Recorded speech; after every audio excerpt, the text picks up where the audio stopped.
I hope it's visible. Yes, sir, it is visible. Okay.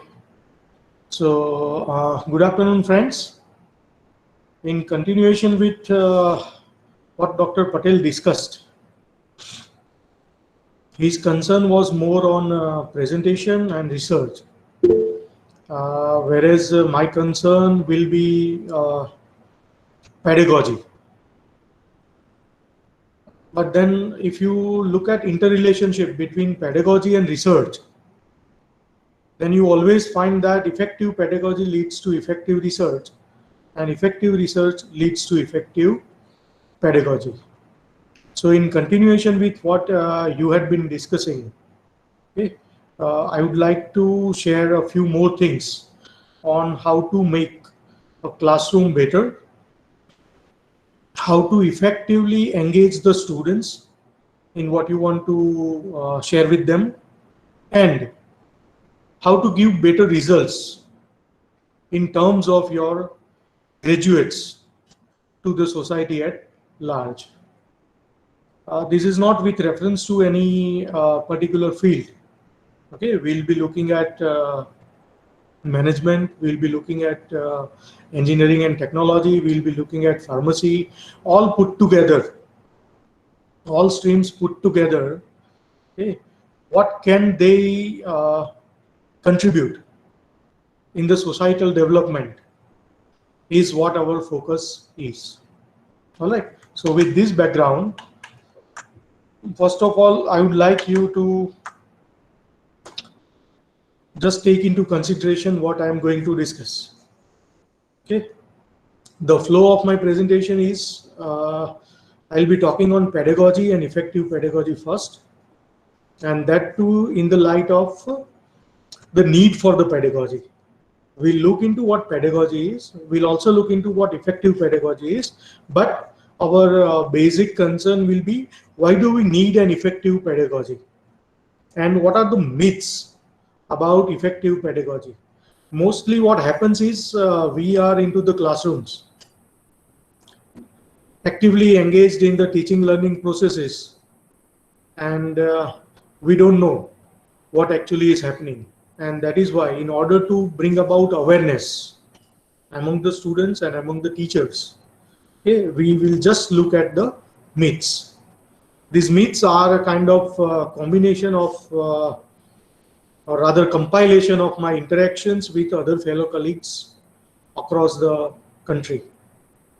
Once we are through with the myths, we'll be looking into the effective pedagogy. So for that, I have identified 5 different areas. So first, we'll look into a 5-step model of effective pedagogy, how you can design your pedagogy, number one. Number two, we'll look into different pedagogical approaches, though approaches are quite individual, okay, arbitrary. So we'll look into the categories only. Then we'll have a look at the 5 pedagogy standards, how to have a standard effective pedagogy. So there are 5 standards given, so we'll look into them. We'll also look into 5 principles of effective pedagogy.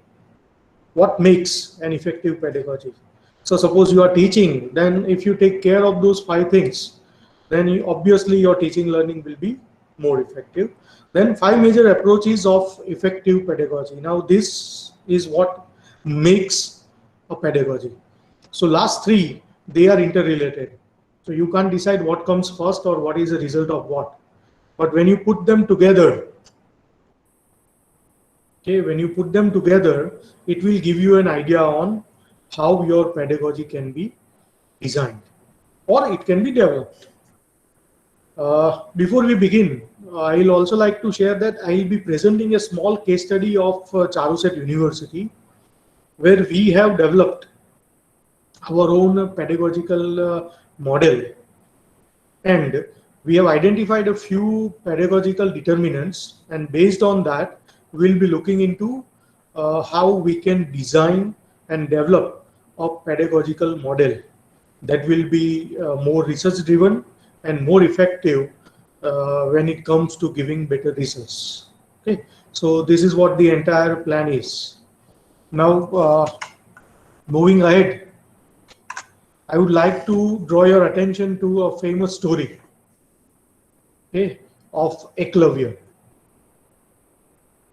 Everybody knows the story, okay, but I would like to focus on one aspect of the story that has always been for years now. It's more than 5,000 years, but for years now, it has been into debate. Okay? We don't know who's right, we don't know who's wrong, but the incident teaches us something that can be helpful. The incident teaches us how we can be role models for our students through implementation of different tasks and activities.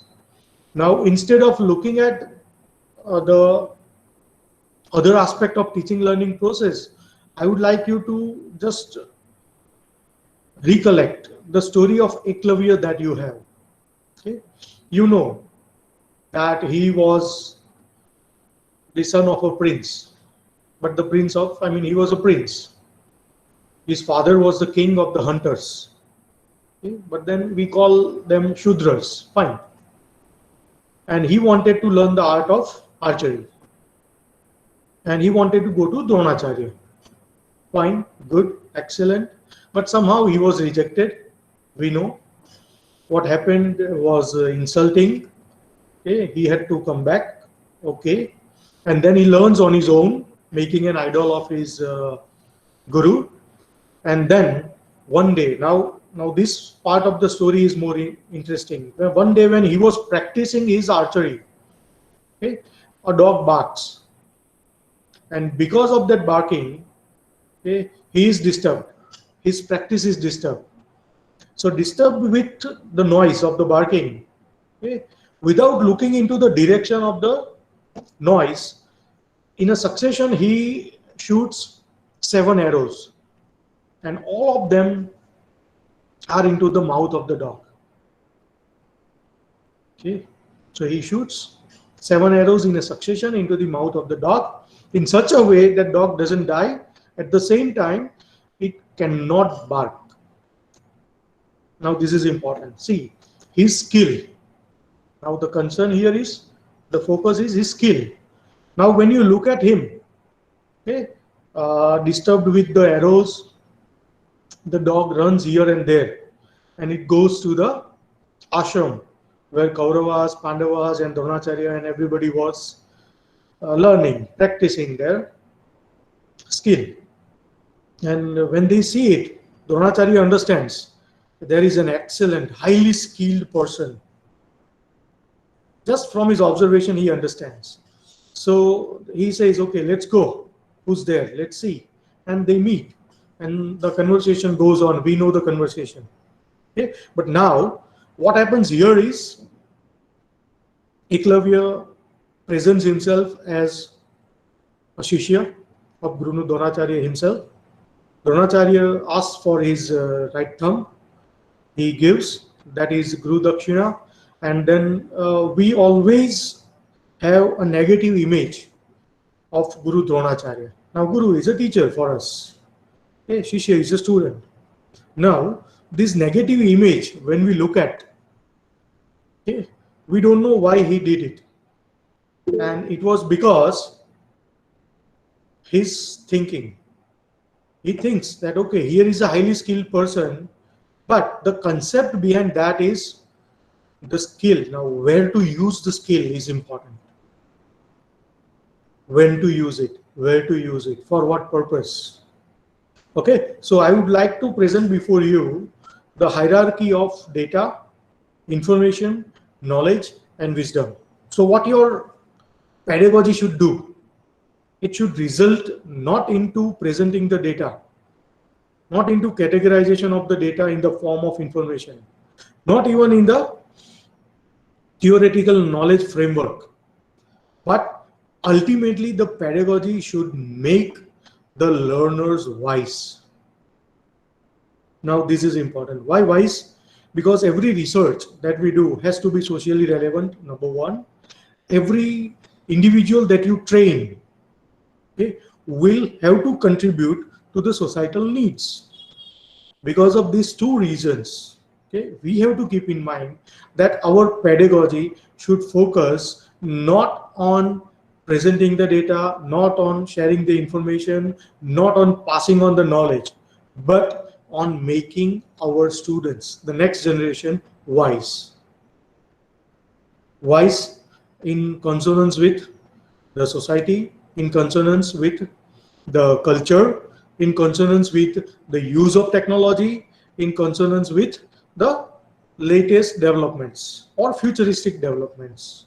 Now, when you put all these things together, you construct a model, and that can be called your pedagogical model of teaching learning, because pedagogy ultimately has to do with teaching and learning. So the focus that we have to maintain here will be on wisdom, not on data, information, or knowledge. Yes, so this is where I will lay emphasis on effective pedagogy, because mostly the classrooms are data driven, information driven, knowledge driven. Okay, but ultimately when that knowledge is converted into wisdom, okay, when that knowledge is put into practice, we don't have to produce Eclavius. Though he was very wise, he was gentle, without any thinking further, he gives his right thumb, okay, as Guru Dakshina. So he was very noble, absolutely no problems. But when the use of his skills, when it came to using his skills, okay, now this is what we have to remember. Okay, so other than developing the skills, we have to focus on the use of the skills as well. Now, with that background and the need for effective pedagogy in order to create a wiser generation, wiser than who actually we are. Okay, we are wise enough, but now the next generation has to be even wiser, because technology is changing, okay, the world's changing, teaching learning changes, the paradigms change. And because of that, now fundamentally we have to be very clear about what do we understand by pedagogy and what are our concerns about the pedagogical developments or teaching learning processes or transactions, you can say. Okay, so with that background, I would like you to be aware of a few myths. Maybe some of the myths we also have. Maybe we are very clear about what myths are, and we are very clear about what our practices are. But this is generalization of my interactions with other colleagues, particularly in engineering, pharmacy, and management institutes and institutes of computer applications. Okay, so we fundamentally believe that classroom environment is the best environment for teaching and learning or for interaction. Now, this is the first myth we have to break, because it's not always classroom environment that may help the learners or you in the teaching learning processes. Okay, pedagogy is much more than the classroom environment only. Then synchronous teaching is the most effective teaching. Many of us would believe that. Even I used to believe it. But now, with this COVID and subsequent changes, we have to look at synchronous and asynchronous both. And we have to try and maintain a balance between the two and develop our sessions, plan our teaching learning along with the material, along with the activities in such a way that we are okay in both. Okay, simply saying synchronous teaching is more effective or the most effective will not serve the purpose now. We have to go beyond the boundaries of the classrooms. Number two. Number three is one method or approach fits all. Now, this is actually something we will not agree, but we believe that, because when we are in a classroom and teaching a class of, let's say, for example, 60 students, okay, so when we are teaching, We have one method or one approach of teaching at that particular point in time. And there are 60 students who have different learning needs, who have different learning strategies. They also have different learning methods and approaches. And because of that, this one method approach will not work. Okay, not even our assignments, the way we give them. We will have to have different classifications. We'll come to it later. But then this third myth we have to remember. We may like it, we may not like it, but it's not going to work now. For this, teacher-led teaching is more effective than. Now then, after that, I will not put, because we may have so many things. And what I have at present in my mind is then student-driven learning processes. Now, what is more important, teacher-led teaching or student-driven learning processes? So obviously it has to be student-driven learning processes. But yes, we may not agree, because we have been into a system where teacher-led teaching is given emphasis. All your processes, whether you go for NAC, you go for NBA, everywhere, okay, it's from the perspective of teacher. It's for the students, but perspective is that of a teacher. And now they are changing the paradigms. You have outcome-based education, you have program objectives, you have program education objectives, you have course objectives, course outcomes, you have to map, yes, and ultimately you have to prepare an articulation of the mapping, to what extent it has been achieved. And that is where now the teacher-led teaching vanishes. Okay, now the fifth myth is teaching is more important than learning, more important than the activities. Because sometimes it happens that when we are into activities, some students are attentive, some are not. For some it is pastime activity, for some it is a great learning experience, for some it's like somebody is doing, because it is pair work, it is group work. So I don't contribute anything, but I'll get equal credit. Okay, so what we believe is, like in teaching, we can control them. But now we have to go beyond this physical control, because as we know, okay, in online classes, we don't have the physical control over the students. Okay? They mute themselves, they are not visible, and you have to teach them. It's a challenge. We have been doing for a year and a half, and we have to continue now doing it for more years, because ultimately it's going to change the landscape. Okay? But then, yes, the question here is, are we going to have the physical universities or not? That is a different story. But the problem in India, I'll be talking only about India, because I have my observations up to the national level, that we are more into physical infrastructure than into IT infrastructure. We have developed physical infrastructure more.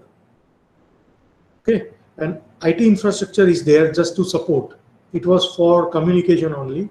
Now we are using it for teaching, learning. Okay, so that has to be taken into consideration.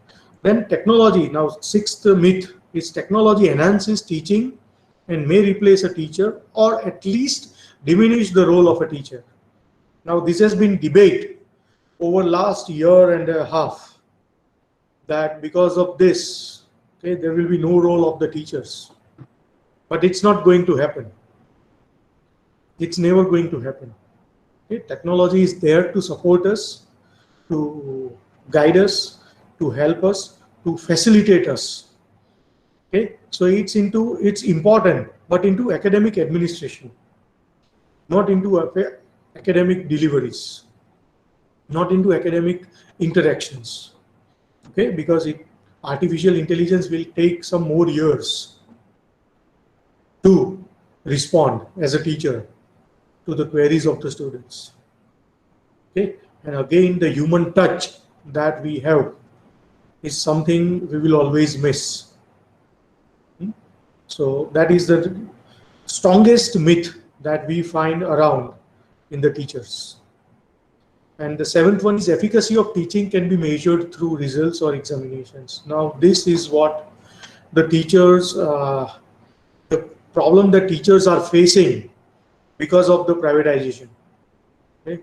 The results are high, and results are the parameters of teaching, for efficacy of teaching. But no, they are never, because ultimately when you look at the parameters of NAC or NBA and all, okay, ultimately you will have to talk about everything. Your students going for higher studies, your students for going for higher studies in national level institutions, your students going for higher studies in top global, okay, you say Times ranking or QS ranking institutions, and the placement of your students, placement with the packages, placement with the mean and median. Now when you put all together, you will understand that no, results or exams are not the criterion for measuring the efficacy of teaching.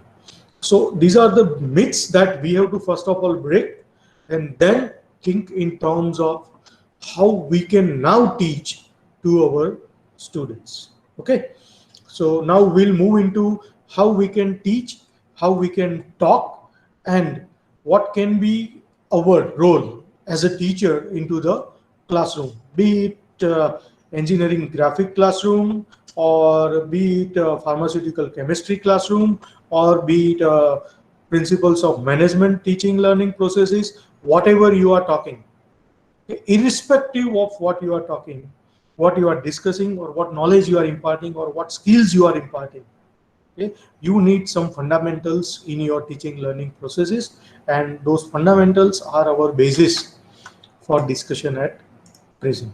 Okay, now maybe many of you would be aware that the moment we start talking about the pedagogy, the first name that comes to our mind is Jean Piaget. Now, he is a Swiss psychologist, okay, and he is regarded as the father of pedagogy. Why? Because he has worked on cognitive development of a child.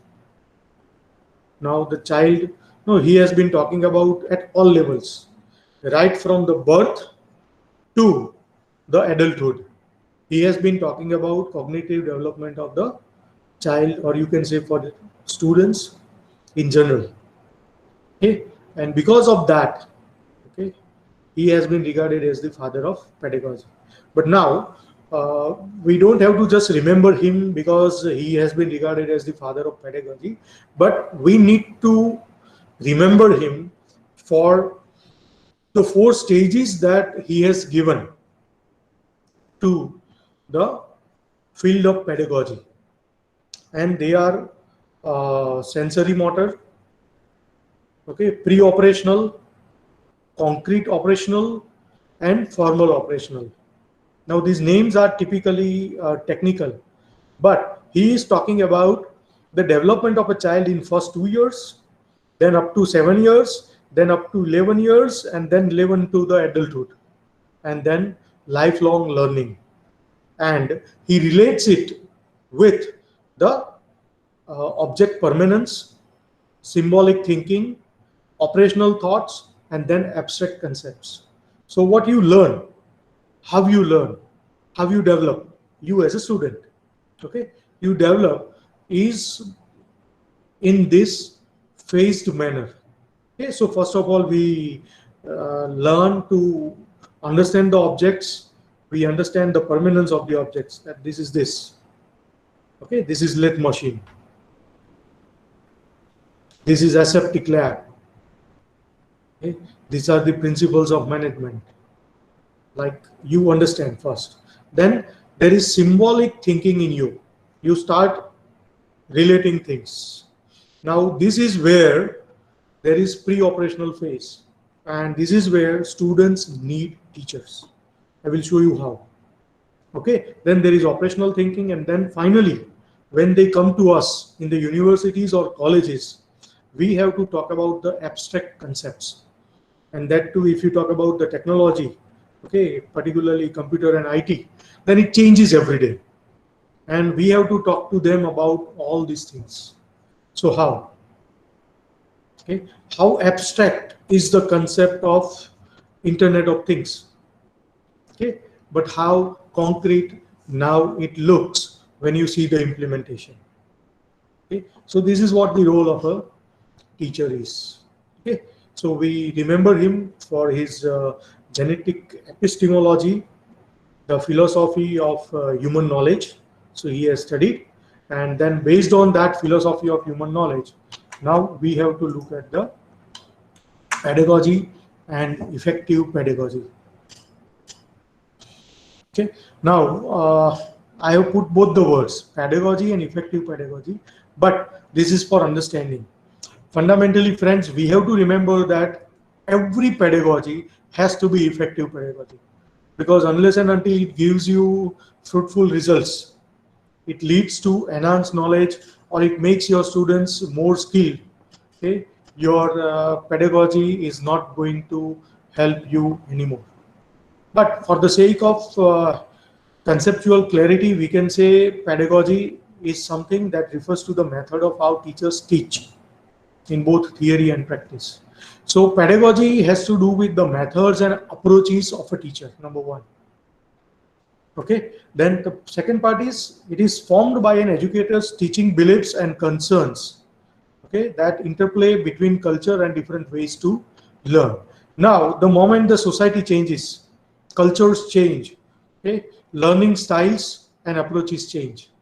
And that is why we have to take into consideration, as teachers, we have to take into consideration their beliefs. So now your methods, your approaches, and your belief pattern, all put together will make the pedagogy. If you go further, okay, it also refers to the study of teaching approaches and how they affect learners. Okay, so methods, approaches, and beliefs put together make your pedagogy. Now this is conceptual clarity, but now how can you make it effective? So it can be called effective only when it refers to a student-centered teaching learning process. Now this is important, student-centered. We have been in principle and in research talking about student-centered teaching learning, but in practice, what we have is teacher-centered teaching learning processes. So we have to come out from that. How we can do is, so we have to be reflective in theory and practice and policy implementation. Now, when we say policy implementation, what we do is what we, like we put, suppose you take the entire framework of NAAC, okay, you relate everything, your outcome-based education, your curriculum framework, to your teaching learning processes, to the students going for higher studies, for placement, okay, being entrepreneur, everything when put together, okay, what do you contribute at all levels as a teacher will matter the most here in your pedagogy. And then your pedagogy should result in positive impacts in the learners. Now there will always be impact of your teaching, but then here in effective pedagogy, those effects have to be positive. Now what matters the most here is, sometimes we have positive impacts, but positive impacts in terms of what we want to talk, what we want to discuss, what we want to impart, not in terms of what students need. Okay, and it becomes difficult at times, even when we are discussing with the students on their needs, because a larger group, heterogeneous class, addressing them, and then diverse needs. So it complicates the teaching learning process. And that's why we have to go for one method fits all approach. Okay? Everything is true. Everything is true. But how do you look at now this problem? So there are two ways of looking at it. Your pedagogy can be effective only and only if it involves a range of techniques which may lead to the whole class or structured group work. It may be pair work, group work, or something. Now, sometimes we have seen teachers arguing that, sir, this is a subject where there is no possibility of group work. Okay, happens. But you can divide the groups not on the basis of performing the tasks or activities. Okay, suppose you have good students, you have average students, and you have poor students. So good students can be put into every group to lead to direct and to help the average and the poor students. Every group is not to complete the task. Some groups are to motivate, some groups are to accelerate the tasks. Yes, so your objectives will differ. Then it has to be guided learning. Now, most of the times when we talk about the group work, pair work, or task-based activities, mostly we give the task and it is over. No, it has to be guided learning. Guide them on every step of the task, how it can be performed, and what ways they can reach the final stage. And also, wherever required, you can go for individual activities. So it's a mix of one, learner-centered teaching, two, activity-based teaching, three, pair or group work, and four, it has to be guided. So when you have these four qualities in your teaching learning processes, methods or approaches, then your pedagogy will obviously be effective. Then it should also focus on developing higher order thinking and metacognition. Now, this is what makes it effective. Higher order thinking skills. Okay? We don't simply have to talk about, see, critical thinking and creative thinking.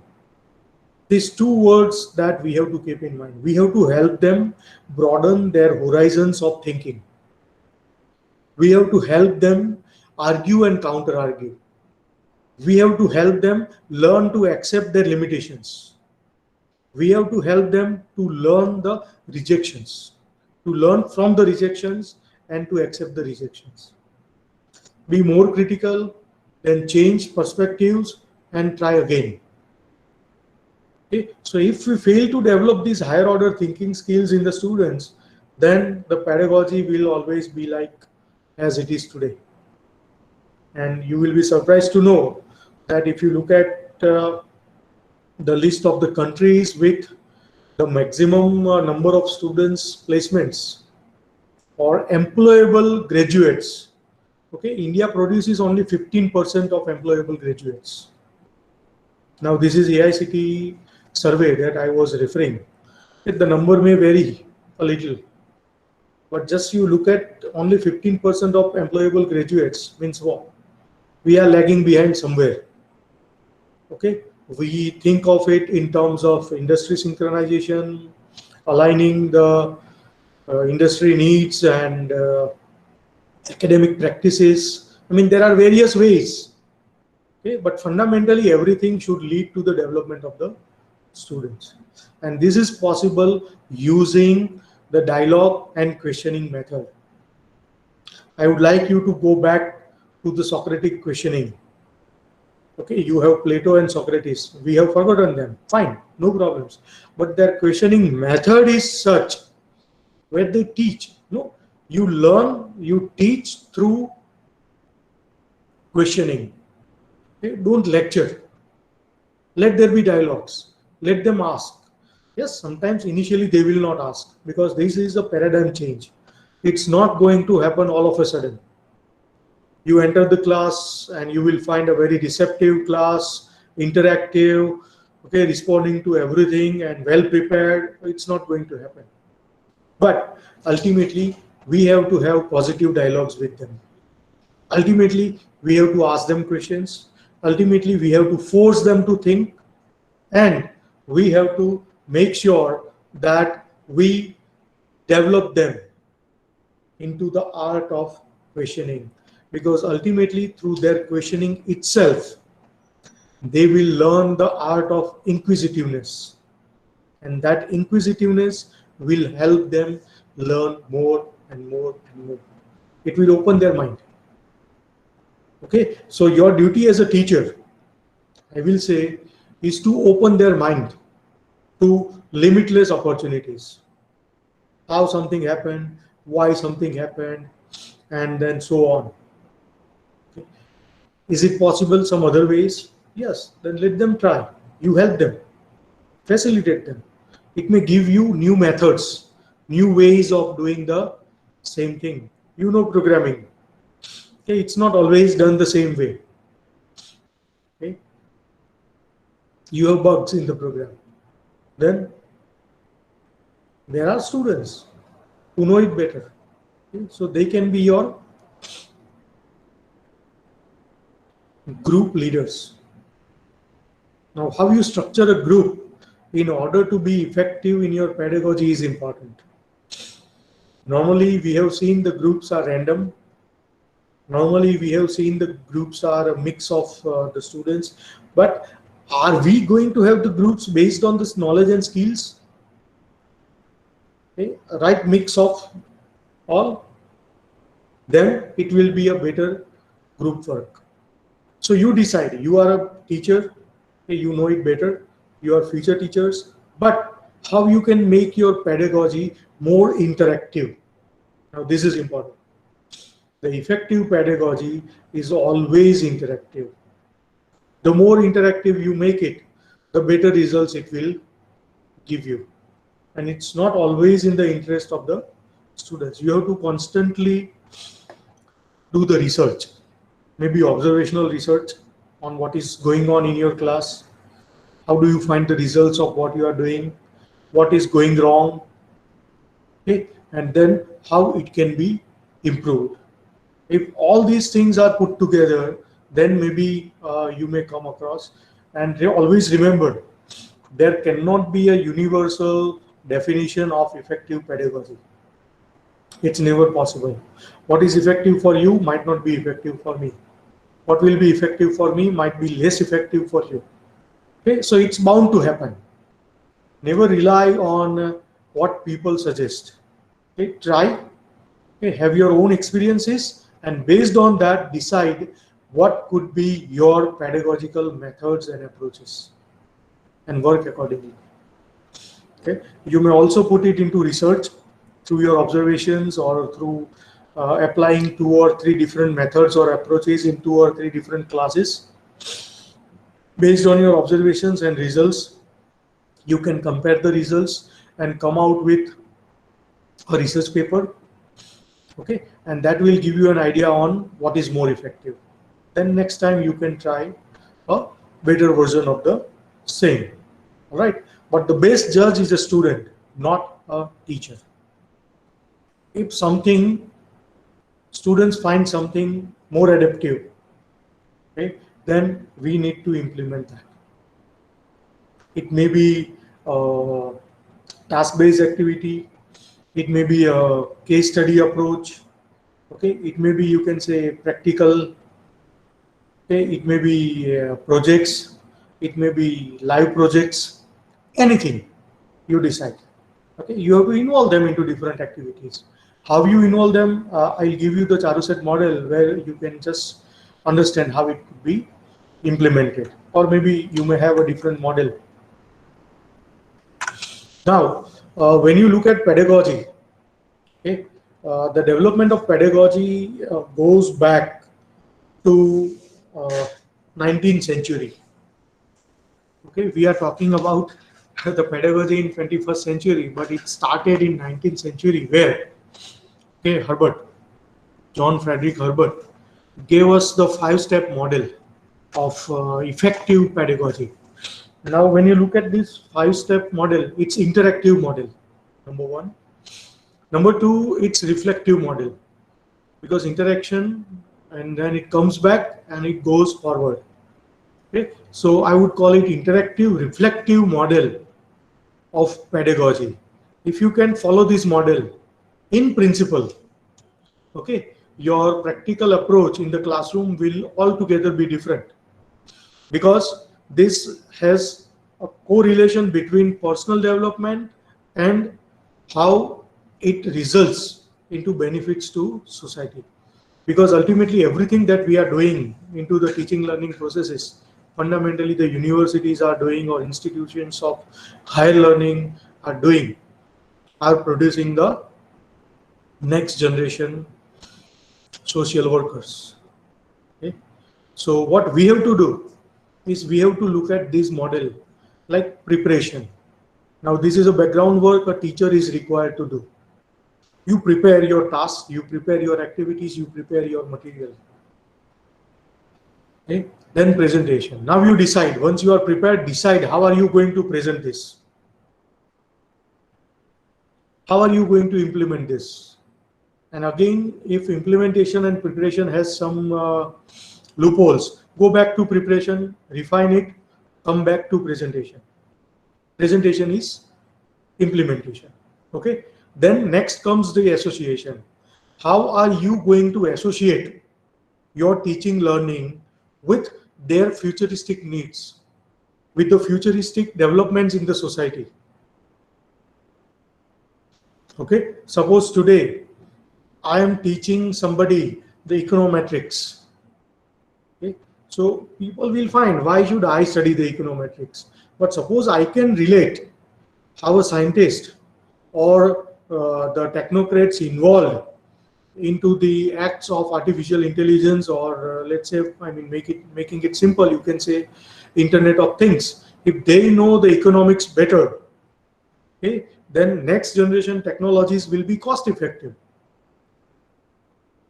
It is every time going to be, but a person with a combination of knowledges. Okay, so you have to associate. Then generalize. Generalize means what class of the society is going to be benefited with this? To what extent? Okay. When you all put together, then you apply it into the classroom.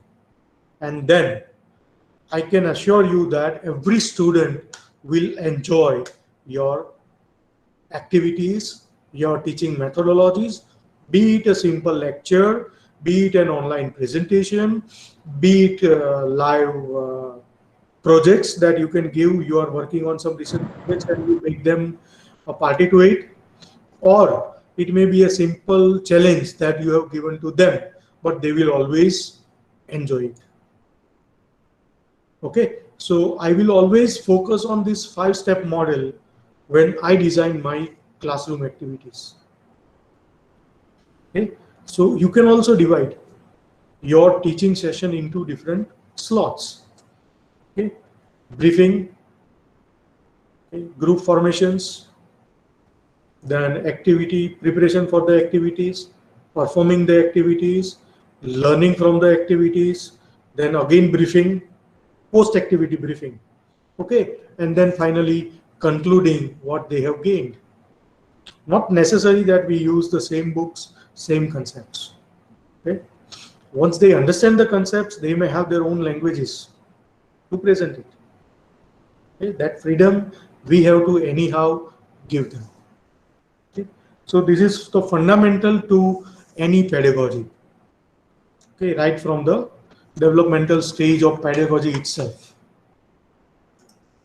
Then comes the different approaches to pedagogy. Now you are not going to teach the same way I teach.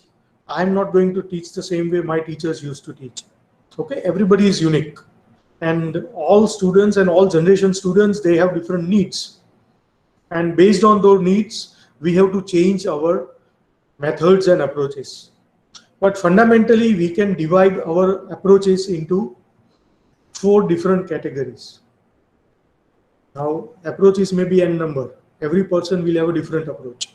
Okay, but it may be a behaviorism approach into behaviorism, constructivism, or social constructivism, or liberationist approach. Now when you look into these details, what is behaviorism? Behaviorism means every behavior, okay, can be taught or trained. Now the fundamentally what we have to remember is everything that you want your students to learn will ultimately change their behavior. Yes, it may be verbal behavior, it may be non-verbal behavior, it may be the way they walk, it may be the way they talk, anything. But it can be trained. It may be shaped. So a teacher fundamentally functions on this principle of behaviorism. And what you learn here is that we have to have observable actions of the students. We have to look into the reinforcement and constant feedback. and make sure that everything that goes wrong, okay, is given appropriate feedback. And there is always an improvement opportunity. Sometimes it happens that we give them the feedback, okay, but we have to relate it with our summative assessment at the end of the. So that is where we have continuous evaluation system, what we call formative assessment.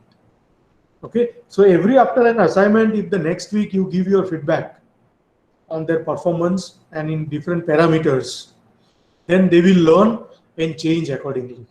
Otherwise, what happens is in summative approach, they will come to know, but the semester will end, opportunities will end. Okay. Now, this constructivist approach is like we know that knowledge can be constructed. Okay, it can be learned, and it can be learned through hands-on experiences, and that is where from observational teaching to the task-based teaching we are in. And now the task-based also, the tasks are not only the cases or imaginary situations, but are the live projects. Teachers are into research, they are into consultancy, and based on their consultancy assignments or research projects, they involve the students into different tasks and activities. Maybe not the entire project, but a part of the project they work. Okay, so that is how they may be given an opportunity to develop. Then comes social constructivism. Now, every task or activity has to be done, carried out in the society, and every society has its own norms. Okay, so everything that they do has to be in consonance with those norms. Now, looking at those norms and those consonances, we have to develop them, train them, their activities, their development in such a way that they become socially relevant. We don't have to create asocial technocrats. Okay? We don't have to create asocial pharmacists. They have to be sensitive towards the needs of the society. And then finally, you have liberationists. Now, this is very important term because liberationists, they look into the principles for social change and transformation through education. Principles for social change and transformation through education. Now, every society, no, society doesn't change without educating them. So first of all, we have to educate people, then their mindsets, their belief patterns will change, and accordingly, their acts and activities will change. I will give you a simple example from my own family. Okay. One of my close relatives who happens to be a PhD in some science stream. Okay, his son had some issue. A dog bites, and then what they did, instead of going to the doctor, they took him to a temple. And what do they call it? Do you know? Harkai Mata Temple. What do they call it? Harkai Mata Temple. Now, they believed that this can be cured by having blessings from there. We are not underestimating the role of the God into our systems. But see, even an educated person behaves like this. So we have to pity our systems. We don't simply have to impart knowledge. We have to make them wise on their needs. What is the need? Spirituality or science? Or both? Or a combination? Okay? And in combination also, when to prioritize what has to be taught. Because that will ultimately help them lead a better life. Their practices will change. Their rituals will change. Okay, you take simple example of this corona. Even though we don't like, it has changed all our rituals, right from wedding to the death. So now we are doing it by force. So instead, if we do it by education, then the society will change. So you have to now look at the combination of all the four.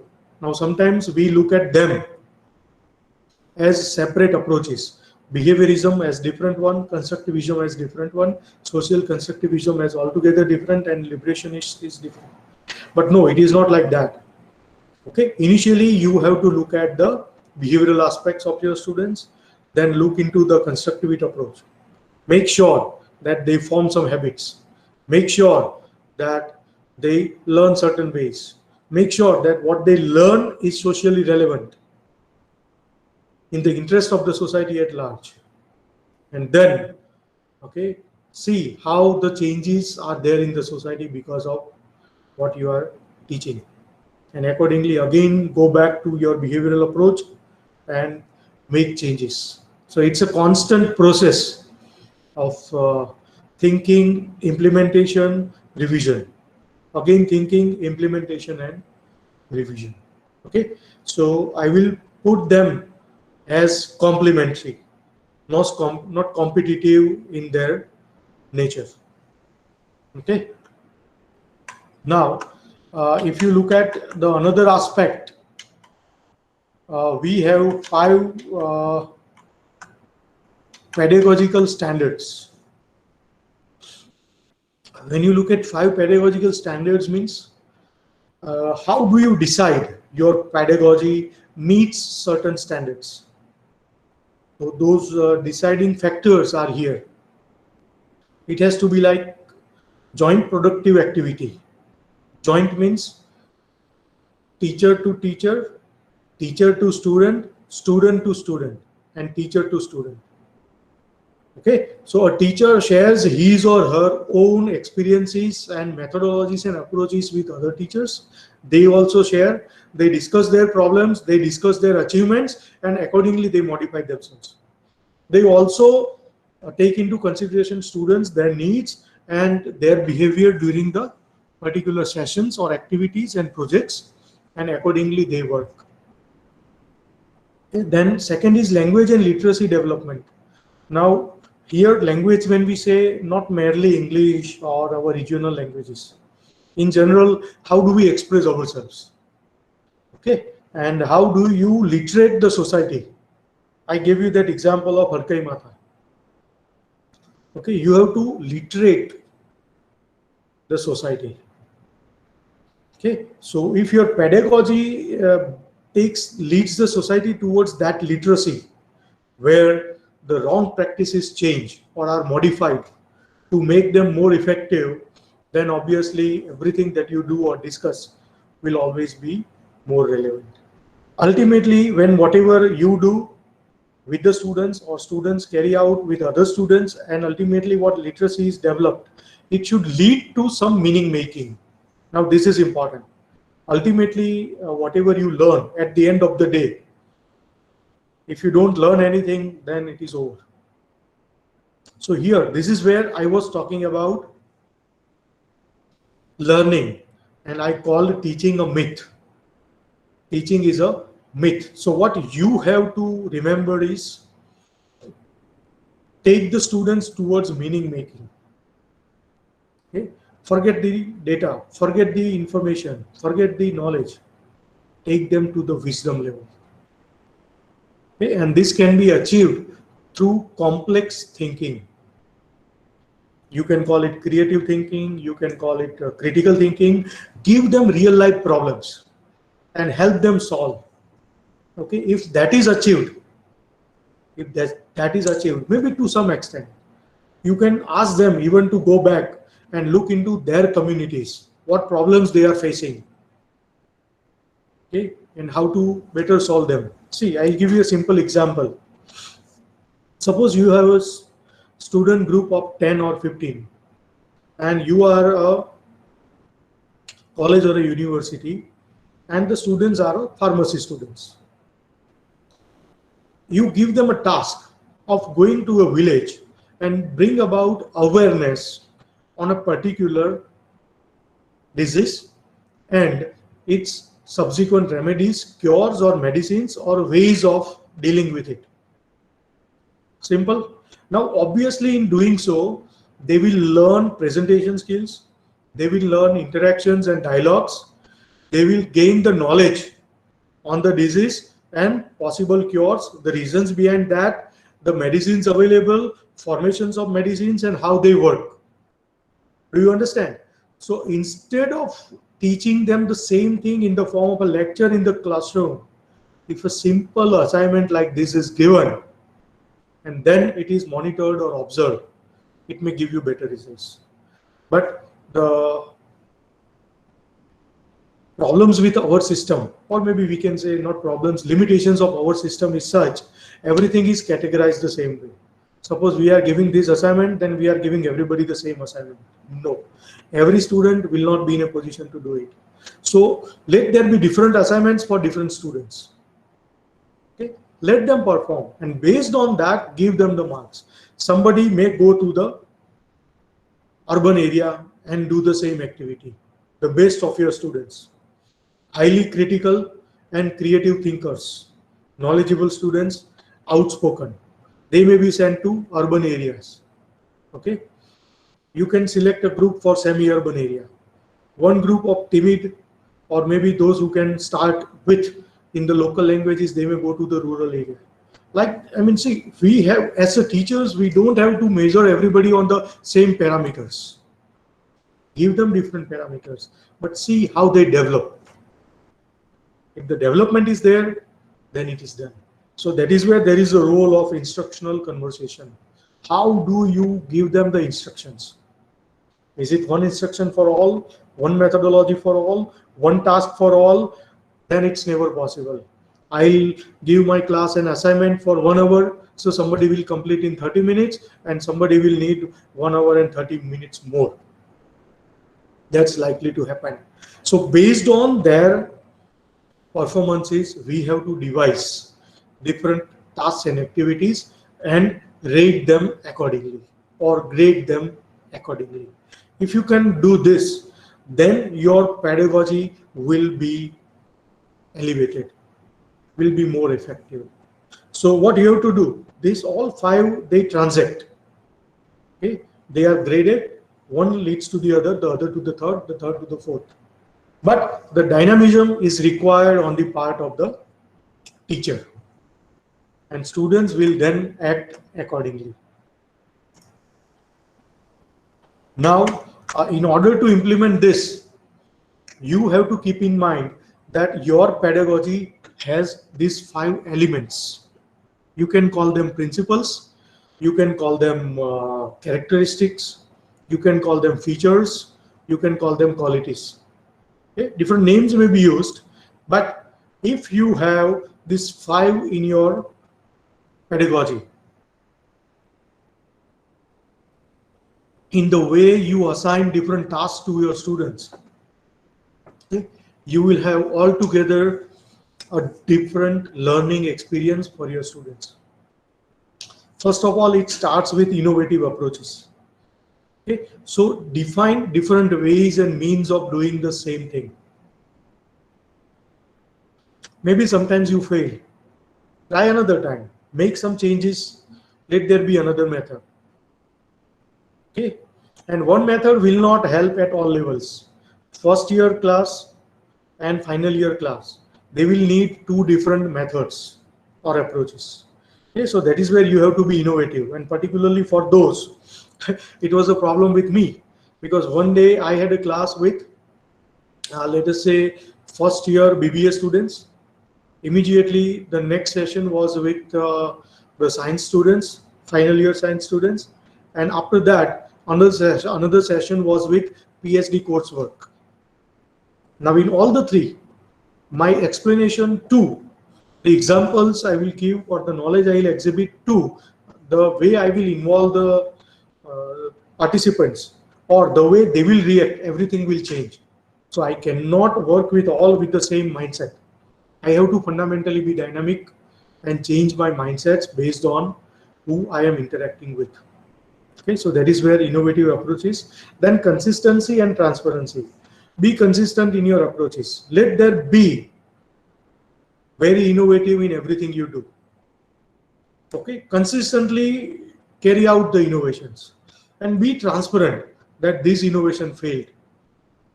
This has been more appropriate innovation. This is a good approach. This approach will not work, or this approach works here, it doesn't work there, like that. You have to be completely transparent, because something may be effective at a place, may be useless at another one. Okay, and in doing so, in your transparency, you have to have your quality assurance. What you deliver is not just to please the students. Remember, it's not just to please the students, it's to teach them. Okay, and suppose in doing so, if you have to motivate them, you find out different ways and means of doing it. Okay, you can just give them some small gifts if they are right in doing so. You can make gifts in terms of the faster they complete the tasks or activities, but make sure that the last one is also motivated. And while doing so, you have to have complete inclusion of all the participants. They should feel that we are a part of the class and we are a part of the society. What we are learning is going to be useful to me, to my family, to my society, and the nation at large. If they gain this feeling, this understanding, this mindset, then you will not have to bring them to the classroom with a note of the attendance. Okay? Attendance is secondary. It's okay. They will obviously come. Okay? If it is beneficial, they will obviously come. Okay? So these 5 principles fundamentally we have to keep in mind. And then in order to implement them, we should have this approach. 5 approaches are there, but I am putting them as transacting approaches. You will find them somewhere, but they will be scattered approaches. One uses this, one uses that. Based on my experiences, I have tried to put them in a transaction. See, constructivist approach I have discussed, but then it has to lead to collaborative approach. Then it has to lead to integrative approach. And then integrative approach should lead to reflective. And once they start reflecting, they have to enter into inquiry-based learning. Why this happened? How? What if I do this? What is this is done some other way? If this is what you can develop in them, see, these are different approaches, scattered, available scattered. But this is where if you can grade them, put them and implement, then it will give you altogether different results. Okay, this is what my knowledge base or theory that I wanted to share with you. Now, I'll have a small case study based on this understanding, what we implement at CharuSat. While talking about giving my introduction, Dr. Naitik said, CharuSat is Charotar University of Science and Technology. It is A grade university. Okay, one of the topmost, top among 3 in the NIRF ranking in Gujarat. Okay. Now, what do we implement in terms of pedagogy here? I would like to share with you if it can be useful, or you can have a better understanding based on that, or you can help me implement it in a better way. So what we do at CharuSat, we have divided pedagogy. We understand it in terms of the entire curriculum framework, number 1. Every course has a different pedagogy, number 2, but all put together becomes your university pedagogy, your institute pedagogy, your course pedagogy, or your program pedagogy. And when that is implemented, okay, it gives you different results. United all approaches. Okay, subjects may be different. So what we have done is we have decided some parameters on which the pedagogy can be decided. So we call them pedagogical determinants. And for your understanding, I am putting these 7 pedagogical determinants. Sound domain knowledge with global perspective is what we want to develop in our students. Technological awareness and information literacy is what we want to develop in our students. Critical and creative thinking skills is what we want to develop in students. Interpersonal communication and leadership is what employability and industry readiness, developing lifelong learning attitude, and moral character with accountability. Now, this is what, for example, I have. I mean, the list is longer, but for now, I am taking these 7. Now, what you can do is for our efficacy, in order to measure the efficacy of pedagogy at Charusat, what we have done is we have put them into this framework. You can have a similar framework or even a better one based on your. So first determinant is sound domain knowledge with global exposure. So now pre-program attributes of the students. How are the students when they come to you? So they demonstrate little knowledge of the field. True. They are unaware of current happenings in the field. True. Particularly at undergraduate level. They do not carry the research proven information or knowledge. What they have is based on their emotions, based on the reading somewhere, based on the information provided by people, but they don't know what are the recent researches in the field, and they don't acquire the knowledge based on that. But at the end of the program or at the end of the course, particular course, what we want them to demonstrate appropriate knowledge of the field. We want them to present domain facts and information. We want them to comprehend problems and apply the domain knowledge for possible solutions. And that is based on the research. So for that, what we do is we make the pedagogical interventions like we have a choice-based credit system, entire curriculum, effective teaching or engaging teaching methodology. This engaging teaching methodology is important. Engaging teaching methodologies, every student is performing. You can have self-study or individual and interpersonal activities, games. You can have the use of TED Talks, expert talk, competitions, research projects. Okay, and you may develop some chairs, endowment chairs or something, based on which you can give your students some global exposure. Through this, using these chairs, you can invite different experts. Now, every university or institute is doing this some way or the other. But now, there is a need to unite the efforts, to put them into coherence. One should always strengthen the other effort.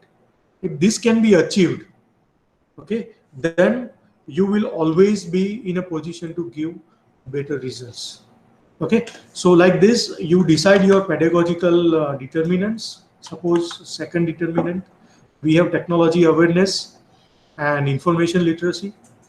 Okay, so how the students are, how do you want them to be, and then based on that, you can have extensive use of educational technology, orientation to field-specific apparatus, tools, and software. Sometimes you find students, maybe many of you would have guided the students for research, or many of you are research scholars as well. But when you take them to the labs and want them to do some experiment, take the readings, observe, understand, and put it into software and then come out with results, then they have problems. They don't have first-hand training. So how to give that? Okay, you can take them to online teaching learning using MOOCs or some other tools. Okay, you may have a multidisciplinary approach to create technology awareness. Like every teacher, okay, gives them some understanding or knowledge of the other field. Okay, like what we have here at Charusat is we have university elective system. We have 9 institutes on the campus. So any student, okay, they have 2 university electives in 2 different semesters. So from any field, like engineering and technology, so we have 6 disciplines: civil engineering, electrical engineering, mechanical engineering, computer engineering, IT, and we have EC. Then we have pharmacy, we have applied sciences, we have computer science and applications, we have management, we have nursing, we have physiotherapy, we have paramedical sciences. Now, a student of management can take up any 2 courses of any other disciplines of their interest. Yes, now this will help them develop multidisciplinary approach. They may go into physiotherapy and take up a course on sports. They may look into the nursing and learn the basics or fundamentals of nursing, first aid and all. Based on their needs, they may decide what they want to learn. But fundamentally, as an institute, as a teacher, if you have this multidisciplinary approach, then you will be in a position to give them that experience. Then there is critical and creative thinking skills.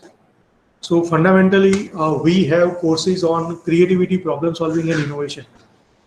You will be surprised that we had a scientist, US-based scientist, who has developed this course for us. Okay. And we teach it to the students, and the activities that they have there are on the basic problems they are facing or the society is facing. They have individual activities, they have group activities, they discuss out the problems and they go and implement and then come with their basic understandings. Okay. Fundamentally, we also have learning by doing approach. But then, yes, many institutes have this approach, but it's not given weightage, due weightage. It's only activity. Okay, so put it into curriculum. Then you may have different activities on career guidance seminars and all, and you involve the students into them, because in order to deliver a session, they will prepare themselves. Okay, so based on their capabilities, interests, you can use them for different purposes. Now you want to develop their interpersonal skills or leadership qualities. So there are courses on communication, everybody talks, but you can think of creative leadership. Okay, you can give them growth opportunities through different events and activities. Most of the times of all institutes, you will find they organize events and activities, but they are more teacher driven. It has to be student driven. Let them participate in different NSS or NCC or rural development activity or social development activities. If they can do it, okay, obviously the leadership and interpersonal skills will develop. Then you can think of employability and job readiness. So let there be some academies. You have to take initiatives. It will be painful convincing the corporate and convincing the management. But if you have, then yes. Train the students on their aptitude. Let there be mock interviews. Make sure that your student is industry ready. Let there be visits. And visits may form a part of your pedagogy. Industrial visits are not tours. Remember, industrial visits are the learning experiences. But that is the experience that a teacher has to give to the students. Pre-briefing and post-briefing to the visits are important. Okay, ask them, give them a set of questions they can discuss there. Okay, coordinate such a way that there is a person to guide you through your questions and queries. Okay, make sure that you arouse interest in them. Then developing learning attitude. Now this is important because learning is ongoing. So we have to involve them into creative projects so that they understand that, okay, even after this education, I'll have to continue. Okay, let there be emphasis on self-learning. Now this will help you in deciding your tasks and activities. Okay, and you have to give them post-education support and guidance. Now this is very important, post-education support and guidance. We have alumni associations, but alumni associations mostly serve to strengthen the institute. Do we go back to the alumni and ask them, do you need us? Okay, maybe your student would have had a good job, but after a year, they lose that. So give them an opportunity to come back, unite with you, and again appear in the placements. Give them another chance, opportunity. Train them further for new challenges. Okay.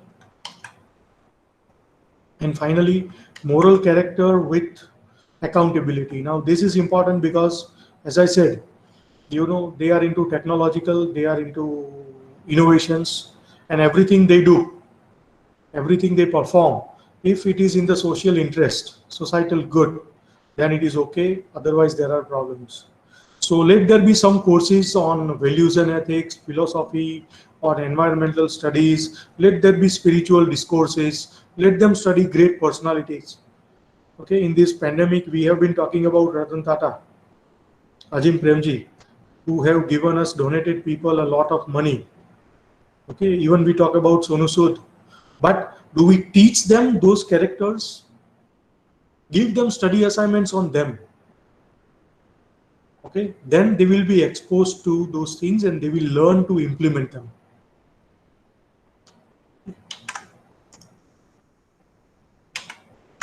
That's it from my side.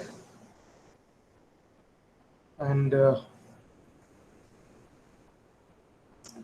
you can. Thank you very much, sir. Now the session is open for the question and answering. If any participant has a doubt, then they can ask to the sir.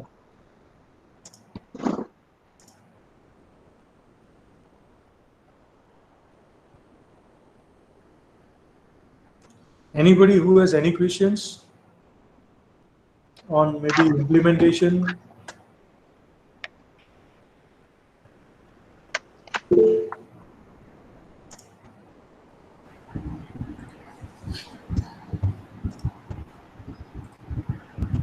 Hello, sir. Good afternoon. Yes, sir. Please. Myself, Dr. Surojit Bari from Kolkata, Narbonasa Technology. Sir, my question is that during pandemic situation, can you suggest any specific pedagogy which will be used for online classes? Any specific? Specific pedagogical approach for this online classes? All right. See, sir, mostly we confuse teaching learning with the structured timetable. Teaching learning is an ongoing process where the structured timetables are for instructions. So what you can do is, suppose your institute has a total timetable of 8 sessions. So together you can reduce it to 3, where every teacher gives instructions, appropriate instructions to the students during those half an hour or 1 hour or 15-20 minutes on what tasks and activities or knowledge they have to gain. And then you can ask them to present the same. Now, the same may be through presentations, the same may be through performing different activities. Okay, they may perform anywhere, record and then put it on YouTube or Facebook. You observe it there and then grade them accordingly. Every time it's not necessary that they are on screen and perform. It's not going to happen. And while I am performing, everybody else will be getting bored. So it's likely to happen. So let them, I mean, you just have to create a platform where they can share their performances. And automatically based on likes, based on comments, you will come to know and they will also come to know how effective it was. Then in the next session, you can give them some motivation, you can give them some tips to improve, and you can also give them or assign them next task of activities. And in doing so, you can also impart some knowledge, some information that is required for the next activity or task. Or you can have your blogs and websites where you put it, ask them to visit it, go through, and then implement. Okay, so it has to be more like learning, performing, and less teaching. Because expecting the students being before a screen and listening to people for 6 hours is something not going to happen. Okay, you ask the student to unmute, you will find the student is moving somewhere. Okay, with the mobile into the pocket, and they are busy with something altogether different. So that's but the lecturing method. We have to now do away with it and have some practice-based, task-based, activity-based performances. Change the platforms. Instead of performing in the classrooms, now they have to upload somewhere where the entire world can see and anybody can give comments or pass on a judgment, and they learn that constructive criticism. How to digest the constructive criticism is very important. Okay, so instead of going for one size fits all, I'll say based on where you are, because rural people will have technological issues, urban will have different issues. So when put together, okay, based on what you want to do as a teacher of a particular subject, you can devise your technology, you can devise your tools, you can devise your activities, and you can devise your platforms where they can perform. Or you can make it YouTube live sessions by your students.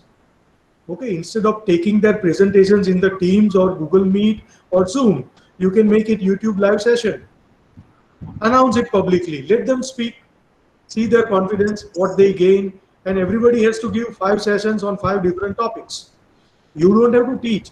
They will prepare a topic of your curriculum and share. Everybody else will watch it.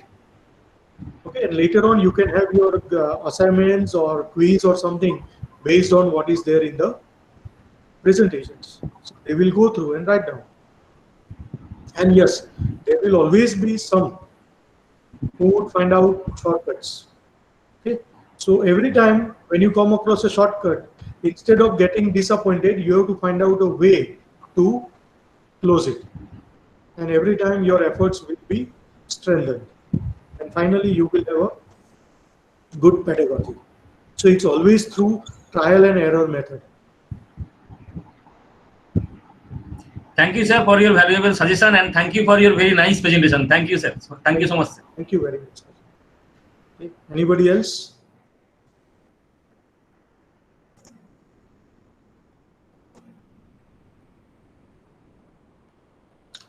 Okay, then. Yes, Naitik sir. Thank you.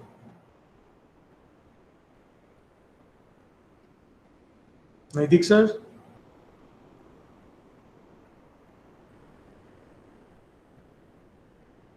I have shared the slides with the organizers, and I hope they will share with you, or maybe they would have shared.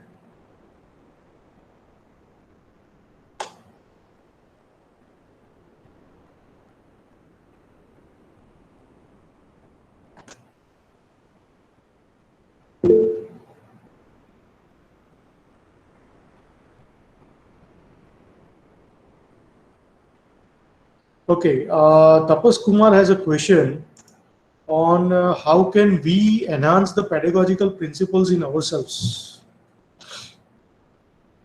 Now, what happens here is the principles of pedagogy you don't have to develop in yourselves as a teacher, but the pedagogy is always learner centric.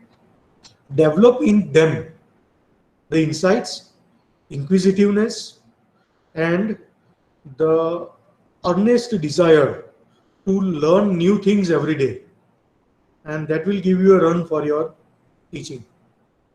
So if you go on improving, then your improvement will not be like in alignment with the students' needs. So instead, if they communicate their needs to you, they ask you the questions, and then based on that you go on explaining, then it will always be a different experience for you as a teacher and for them as the learners.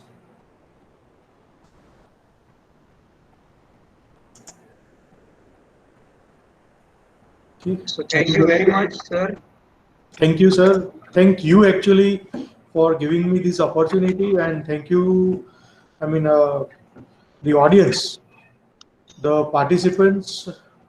I can see from their comments and the messages in the chat that all of them are looking at the session from different perspectives, and that is actually very enriching for me as well. So thank you all. Yes, Naitik, please. Yes, sir. I, on behalf of entire team of the faculty development program, very much thankful for giving the fruitful presentation on effective pedagogy in contemporary in higher education. Sir, you have given the very live example from ancient period to the current scenario, and you have given the case study also, which gives us the lots of knowledge, and we will definitely implement what your suggestion have given to us, sir. And we are once again thankful, and we will looking forward to these kinds of the session in a future, sir, from your side. Thank you, sir. Thank you Kindly very much. accept this certificate of appreciation. It's very nice. Yeah, and all the participants kindly turn on your video so we can take the picture with the sir.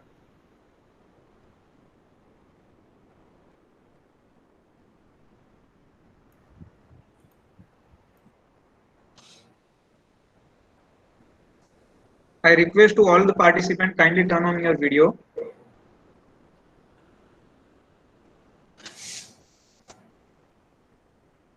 Okay, thank you very much.